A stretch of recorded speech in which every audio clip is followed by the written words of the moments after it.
Well, hello, good people and Eagle and Commander fans. Mark Holmes here, and as always, I want to say thank you all for watching, commenting, subscribing, and being part of the Joe Boo Sports Report. Without you guys, as well as you ladies, you know that this literally does not work. Hope everybody's having a great day. It's hump day, and we're a little over 24 hours before the NFL draft kicks off.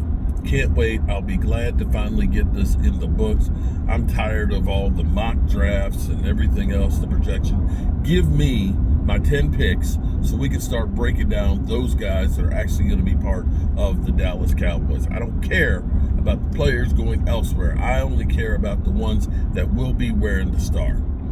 Now, the problem for the Cowboys has always been, it seems like we start falling in love with players and they get taken from us because people know, well, the Cowboys are really locked in on this guy, so we need to get ahead of them because we're locked in on that guy too, and nobody knows that they covered him. So here's where we seem to be with McMillan, okay? That's the guy. Well, okay, let's back it up a moment. That Genty, you remember, that was the guy that we were kind of like, oh, this is the perfect fit for the Cowboys. Nobody else is really looking for the running back. And, you know, of course, Genty's talking about how much he'd love to be at the Cowboys, which means everybody then turns around and says, let's take another look at that guy, because the Cowboys are usually pretty good drafting in the first round. And if the Cowboys really like him and he's connected there, this might be a stud. And you've seen he's been actually moving up the draft board, and thoughts are that he might be taken in the top 5, in which case we're lost. We lost that guy. Then we started hearing, of course, that the Cowboys, knowing that we need weapons. We all know we need weapons. Wide receiver and running back. So now the best one is going to be pretty much off the board. The best wide receiver, which some people thought could drop to the Cowboys, was McMillan.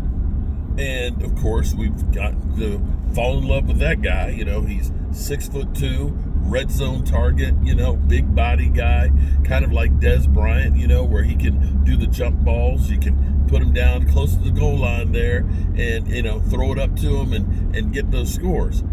And we're hearing now that Jacksonville, which I believe Jacksonville's in the 5th spot, okay? And this is funny to me that the Jaguars are in the 5th spot, and that Trevor Lawrence, who was the number 1 draft pick, who got paid $55 million last year, and the team did absolutely nothing, that they make excuses for him. They make excuses for him and why they haven't been successful. Of course, with Dak, they kill that guy. You know, they talk about how he's overpaid. Be that as it may, that team is interested, supposedly, in McMillan, not at the 5 spot, but of trading back. And so Jaguars are now looking for a trade partner, allegedly, to trade back a few spots, you know, and stay ahead of the Cowboys to get McMillan. Pick up some extra draft capital, get McMillan, and screw the Cowboys. That's how it always works, man. We always, you know, I wish we just don't know. Don't talk about anybody. Don't talk about anybody. Because we always, you know, the Cowboys will constantly break your heart. You know, I think about some of it's our fault. Guys like me and Law and Bosch and things like that.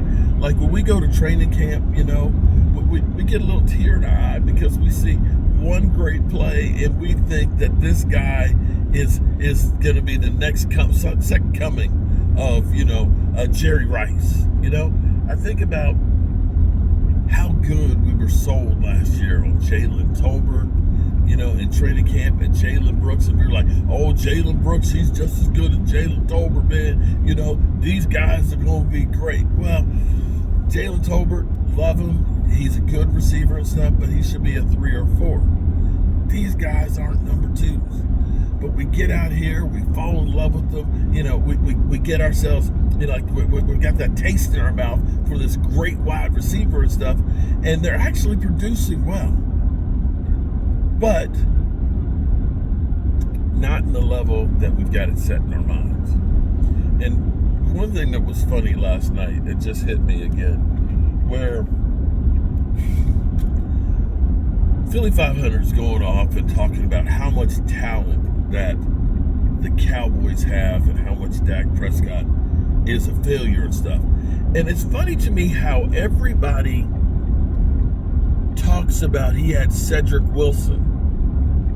You know what I mean? You heard Cedric Wilson, honey? Mm-hmm. Okay. I want you to understand, Cedric Wilson's whole career basically can be summed up with one great year with Dak Prescott.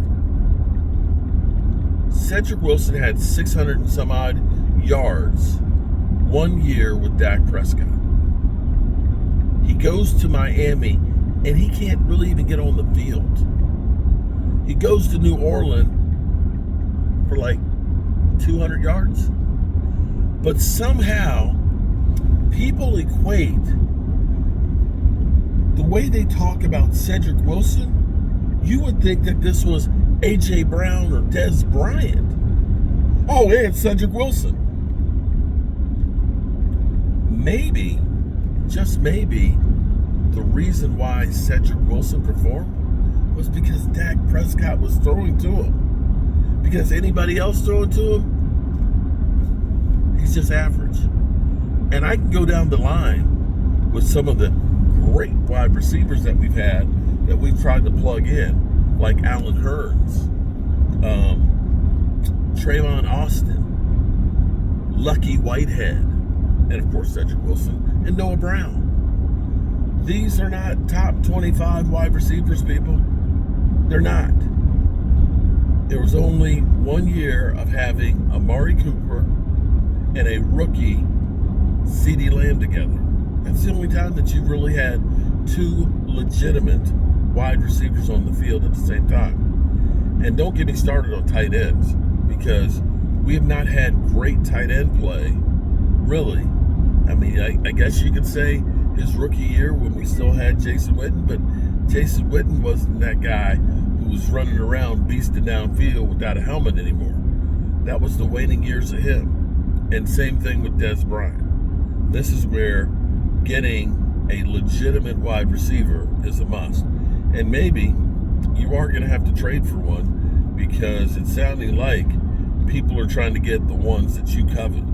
And so now we're talking about moving down the draft, possibly, or taking Matthew Golden,